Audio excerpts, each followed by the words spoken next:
नमस्कार, मैं हूं संजय शर्मा। आप देख रहे हैं 4 PM महाराष्ट्र। आखिर मोदी जी फंस ही गए। अमेरिका ने उन्हें कौन से जाल में फंसा लिया? क्यों वो जो अमेरिका कह रहा है वो करते हुए चले जा रहे हैं? एक बड़ी कहानी है हरदीप पुरी को बचाने की। दैनिक भास्कर के राजनीतिक संपादक केपी मलिक ने एक एक करके इसकी परतें उखेड़ी हैं। चलते हैं केपी मलिक के पास, पूरी बातचीत सुनिएगा। रोचक बातचीत है। शुक्रिया, thank you. 4 PM news network में बहुत बहुत स्वागत है केपी मलिक साहब, आपका अभिनंदन। आपका धन्यवाद संजय जी, आपका भी, आपके दर्शकों का भी। पिछले कुछ महीनों से मैं बॉलीवुड इंडस्ट्री में भी काम भर का काम कर रहा हूँ। ये शॉर्ट फिल्म आई थी इश्तियाक, लाखों लोगों ने देखी, पसंद की। मुझे शुरू से बड़ा थिएटर मैंने किए हैं और एक्टिंग का मुझे बहुत शौक रहा है, तो ये बॉलीवुड में मुझे बड़ा इंटरेस्ट लगता था। तो मैं समझ गया गाना गुनगुनाएंगे आज आप। जी जी जी, वही गाना जी सुनाऊंगा मैं। सीने में जी। जलन, आंखों में तूफान सा क्यों है, हर हाँ शख्स यहाँ परेशान सा क्यों है। ये शख्स हाँ और कोई नहीं है, हमारे मुख्यमंत्री योगी आदित्यनाथ हैं। उनका सीने में जलन हो रही है, आंखों में तूफान है। दिल्ली जी का जी जी। तूफान उनको डरा रहा है केपी मलिक साहब। ये आने वाला समय का तबाही है। और मैं तो योगी आदित्यनाथ को सैल्यूट करूंगा। हिम्मत तो क्या, बंदा है, डरते नहीं है भाई। सीधा सीधा मुख्यमंत्री को, दिल्ली के मुख्यमंत्री के बहाने प्रधानमंत्री को, चाणक्य को बता दिया कि भाई मुझसे रंगबाजी नहीं चलेगी। मैं सीधा दिल्ली से अटैक कर रहा हूं। तुम्हारी दिल्ली गंदी है, मेरा यूपी अच्छा है। अब ये जो जंग है, ये जो ऐलान है, ऐलान जंग, अनारकली पिक्चर का डायलॉग था कि सलीम के लिए अकबर ने कहा था, अनारकली सलीम तुझे मरने नहीं देगा और हम तुझे जीने नहीं देंगे। तो ये योगी आदित्यनाथ का जो ऐलान जंग है, ये तो कोई बॉलीवुड की कहानी सी है। क्या कहेंगे केपी मलिक साहब आप इस बारे में? संजय जी देखिए, हम लगातार चर्चा कर रहे हैं। 2024 के चुनाव से पहले ही हम चर्चा कर रहे हैं कि जो बाबा का सोटा है वो घूम रहा है और दिल्ली भी कहीं ना कहीं उस सोटे के खौफ में रहती है। बीच बीच में सोटे को कमजोर करने की कोशिश दिल्ली से होती रही है, लेकिन दिल्ली सरसबज होता हुआ दिखता नहीं है। एक घटना अगर याद हो आपको संजय जी, कुंभ के दौरान ये चर्चा हुई थी कि संत जो है, संतों की पंचायत लगेगी, और जैसी भाजपा के मोदी जी के आने से पहले वहीं पर जो है घोषणा हुई थी कि मोदी जी प्रधानमंत्री बनेंगे, उसी तरह की चर्चा इस बार कुछ होगी। और फलानी तारीख को दिल्ली से जो है चाणक्य जी जाएंगे और वो जो है उसमें मीटिंग में प्रतिनिधित्व करेंगे।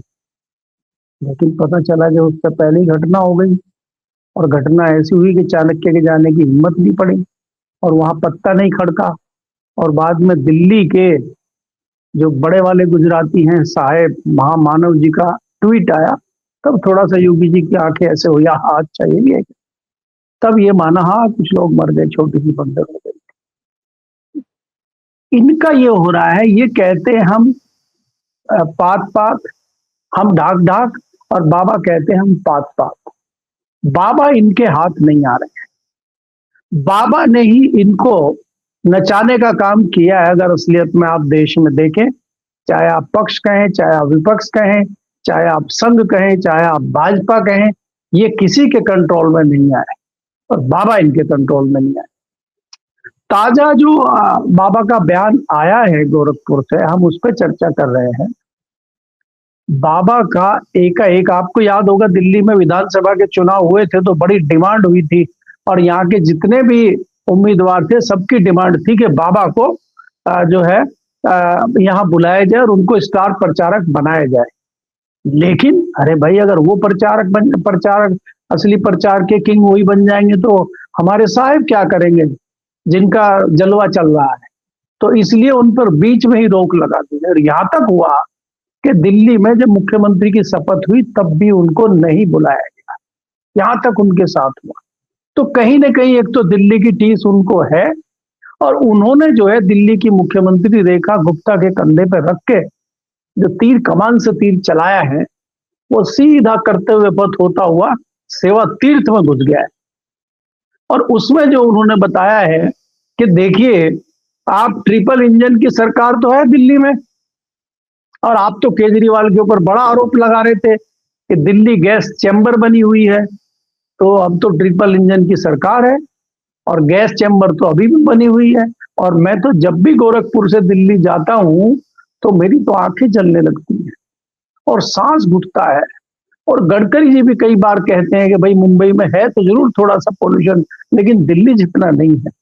तो तमाम आप ये संजय जी उनका अगर आप भाषण सुने, जिस तरह से चटकारे लेके उन्होंने बोला है और उनकी जो बॉडी लैंग्वेज पल पल बदलती हमने देखी है, जितना कॉन्फिडेंस बाबा में हमने इस बार देखा है, मैंने आज तक इतना कॉन्फिडेंस बाबा में नहीं देखा है। मुझे लगता है कि जो एक आपदा चल रही है दिल्ली में, चाहे वो आपदा स्टील फाइल की हो, चाहे वो आपदा अविश्वास प्रस्ताव की हो, चाहे वो आपदा अमेरिकन डील की हो, उस आपदा में अवसर तलाशने का काम बाबा कर रहे हैं। क्योंकि ये जो आपदा है, ये बड़ी भारी आपदा है। इस आपदा से दिल्ली इतनी आसानी से निपटती हुई दिख नहीं रही है। इसमें कुछ विकेट दिल्ली में गिरेंगे आने वाले समय में, और आने वाले समय में तस्वीर और साफ होगी दिल्ली में। बाबा के हिसाब से जिस तरह से पोल्यूशन चल रहा है, चीजें साफ नजर आ रही हैं, नहीं आ रही हैं अभी, धीरे धीरे पोल्यूशन घटेगा, हवा चलेगी तो तस्वीरें साफ आनी शुरू होंगी। अभी तो 2-3 तस्वीरें ही आ रही हैं, जैसे हरदीप पुरी जी की तस्वीर आई है, अभी बाकी पे धूल जमी हुई है, किसी पे पर्दा ढका हुआ है। धीरे धीरे जैसे ही खुलना शुरू होगा, बाबा का जो है सोटा तेजी से घूमना शुरू हो जाएगा। और बाबा ने एक शुभारंभ आज कर दिया है, इसकी परिणति आपको आने वाले दिनों में भी दिखाई देगी। देखिए, मैंने संजय जी आपको अगर याद हो, लगभग 15 दिन पहले ही आपको कहा था कि पक्ष विपक्ष शायद इनका कुछ ना बिगाड़ पाए। इनका जो भी होगा, इनका जो भी हश्र होगा, वो अंदर से होगा। अब वो अंदर से कहां से होगा, कौन करेगा, बहुत सारी चीजें हैं। आप क्यों भूल जाते हैं कि जोशी जी ने इतना लंबा चौड़ा पत्र लिखा था, वो चुपचाप बैठे हैं क्या? दूसरे हमारे मित्र जोशी हैं, संजय जोशी जी, क्या वो चुप बैठे हैं क्या? दूसरा, क्या मोहन भागवत जी चुप बैठे हैं क्या? जो क्रांतिकारी कई सारे नेता हैं भारतीय जनता पार्टी में, जो 4 बार के सांसद, 5 बार के सांसद, जो 40 साल से दरी बिछाने का काम भाजपा में और संघ में कर रहे हैं, वो क्या हाथ पे हाथ धर के बैठे हैं क्या? हरदीप पुरी जी क्रांतिकारी हैं, 13 में रिटायर होते हैं, 14 में भाजपा ज्वाइन करते हैं और 17 में मंत्री बन जाते हैं। देखिए इनका कितना बढ़िया मामला फिट है। और किसी लोकसभा से चुनाव लड़ते नहीं है, राज्यसभा से खटाक से लाया जाता है इनको, और 2-2 मेन पोर्टफोलियो दिए जाते हैं, और आज भी बड़ा पोर्टफोलियो पेट्रोलियम मिला हुआ है। तो क्या उनको नहीं समझ में आ रहा है जो पार्टी के अंदर बैठे हुए हैं? तलखी अंदर शुरू हो गई है, आग अंदर लगी हुई है, धुआं धीरे धीरे बाहर निकल रहा है, और धुआं तभी निकलता है संजय जी जब आग लग चुकी होती है। अब ये आग कितनी प्रचंड होगी, इसके लिए थोड़ा इंतजार आपको करना होगा। आप, मुझे लगता है कि अपनी यात्रा के आखिरी दौर में पहुंचने वाले हैं। जी तो ठीक है ना, आपको क्या लगता है कि योगी ने ये बयान अचानक दे दिया होगा? वाकई में प्रदूषण की चिंता हो रही होगी कि भाई पॉल्यूशन, वाकई पॉल्यूशन तो हो ही गया दिल्ली में बहुत ज्यादा, ऐतिहासिक रूप से लोग डर रहे हैं, बौखला रहे हैं, बूढ़े लोग बीमार हो गए। लेकिन क्या ये योगी का बयान अनायास आया होगा, या फिर ये प्लान होगा कि अब मोदी जी कमजोर हैं, बूढ़े शेर को सब लोग पत्थर मारते हैं? तो अब लग रहा है कि मोदी जी मानसिक रूप से भी बीमार हैं इस समय। सॉरी, क्षमा की जगह शब्द को बोलना नहीं चाहिए, लेकिन इस उम्र के आदमी पे अगर इतने मानसिक हमले होंगे प्रधानमंत्री पर, एपस्टीन फाइल को लेकर, हरदीप पुरी को लेकर, तो कोई भी बीमार हो जाएगा। हालांकि हमारे प्रधानमंत्री तो बड़े ऊर्जावान रहते हैं, दौड़ते हुए सीढ़ी चढ़ जाते हैं, पता नहीं कहाँ से इतनी ऊर्जा आती है। लेकिन ये योगी का जो कदम है, ये जानबूझ के इसी टाइम का चुनना है कि ये वो टाइम है जब निपटाया जाए एक साथ चाणक्य को और प्रधानमंत्री जी को, और बता दिया जाए कि मैं वसुंधरा राजे, मैं नितिन गडकरी, मैं शिवराज सिंह चौहान नहीं, बदला लेना जानता हूँ। ये क्या प्लानिंग क्या है? संजय जी, सबसे पहले तो आपको देखना होगा, जैसे आपने पूछा है कि ये समय क्यों चुना गया है, या दिल्ली को सीधा सीधा क्या वो पीएम पे हमला कर रहे हैं। आपको ये देखना होगा कि दिल्ली का मालिक कौन है। आपको तो पता है दिल्ली तो अनाथ है, और वो केजरीवाल के समय में भी सारी शक्तियां हमारे गृह मंत्री जी के पास थी, या दिल्ली की सरकार के पास रहती, केंद्र के अधीन है, और लेफ्टिनेंट गवर्नर एक हिसाब से सारी चीजें चलाते हैं। मुख्यमंत्री तो नाम मात्र का होता है। देखा गुप्ता जी चंद रोज पहले मुख्यमंत्री बनी है, और पॉल्यूशन का मुद्दा रेखा गुप्ता के कंधे पर रख दिया जाए, ये भी वाजिब नहीं है, एकदम से चीज नहीं जाएगी। और केंद्र के हिसाब से सारी चीजें दिल्ली में चलती हैं।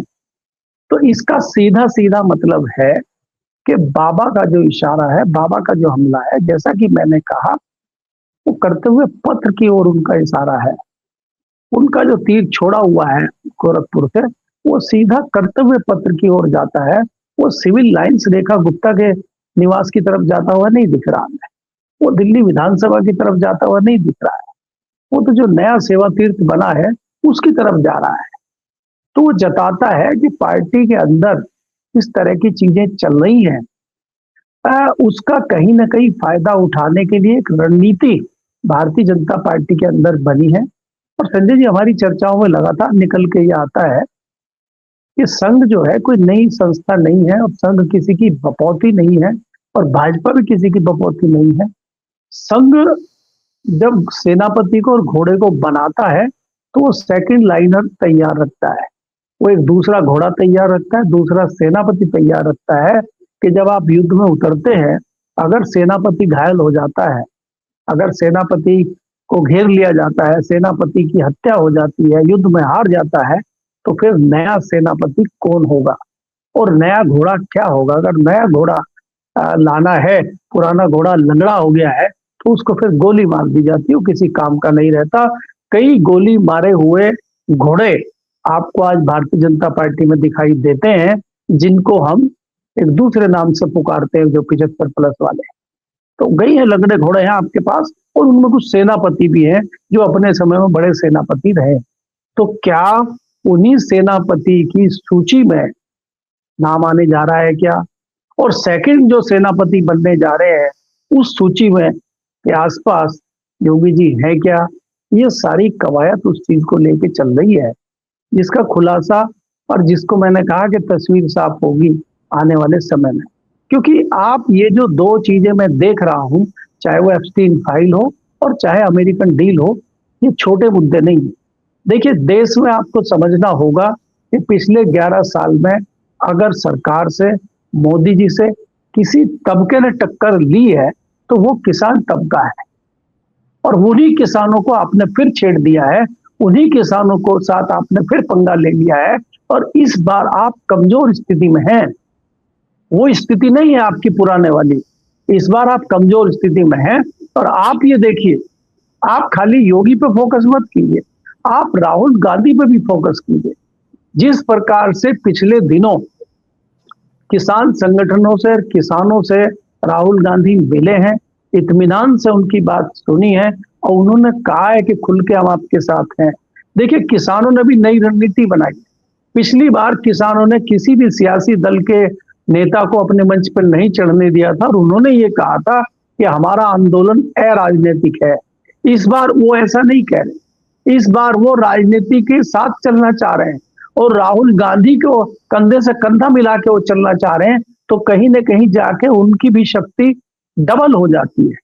तो इस शक्ति से कैसे तत्कालीन सरकार निपटेगी, ये हमें देखना होगा।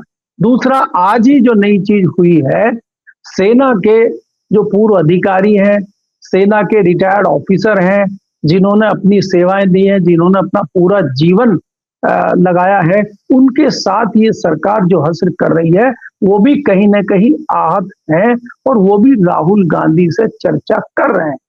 अब वो क्या चर्चा करेंगे कि सेना को जिस कगार पे लाके आपने खड़ा कर दिया है, सेना को आपने जिस तरह की चीजों में लपेट दिया है, सेना को धराशाही करने का काम आपने किया है, उससे वो लोग भी चिंतित हैं, क्योंकि वो उस बारीकी को जानते हैं। और संजय जी, जिस प्रकार से ये सरकार उस फौजियों के साथ भी कर रही है, उनमें से तथ्य निकल के ये आया है कि जो फौजी घायल हो गए युद्ध में, लड़ाई में, या अपंग हो गए या दिव्यांग हो गए, उनको जो पेंशन मिलती है उस पर टैक्स लगेगा। और दूसरी चालाकी ये कर रहे हैं कि जो उनके हॉस्पिटल्स होते हैं सेना के, और जैसे हमारी सेंट्रल गवर्नमेंट की सीजीएचएस होती है, एक ऐसी स्कीम होती है कि उसमें फौजियों का इलाज किया जाता है, उनको कुछ पैसे नहीं देने पड़ते हॉस्पिटल में, सरकार पैसे नहीं दे रही।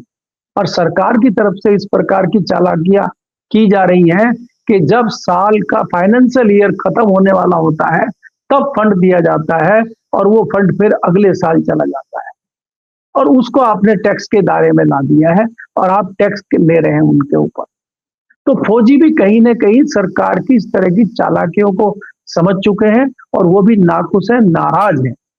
तो जब देश में कई सारे अलग-अलग क्षेत्र आपसे नाराज होंगे, तो वो कोई न कोई रणनीति बनाएँगे। तो मैं ये कह सकता हूँ निश्चित तौर पे अगर हम और आप इस चीज़ को समझ रहे हैं, तो इस चीज़ को आरएसएस भी समझ रही है। इस चीज़ को बीजेपी के आने वाले जो लोग हैं वो भी समझ रहे हैं। तो मुझे लगता है कि अब बदलाव की बेला है और कभी भी कुछ न कुछ बड़े बदलाव आप भारतीय जनता पार्टी में देख सकते हैं। जी। मलिक साहब, ये माना जाए कि एप्स्टीन फाइल, अमेरिका से ट्रेड डील, ये मोदी सरकार के 11-12 सालों के जीवन की सबसे बड़ी हार है। जिस तरह से हरदीप पुरी का नाम सामने आया है, हरदीप पुरी गले में अटक गए हैं।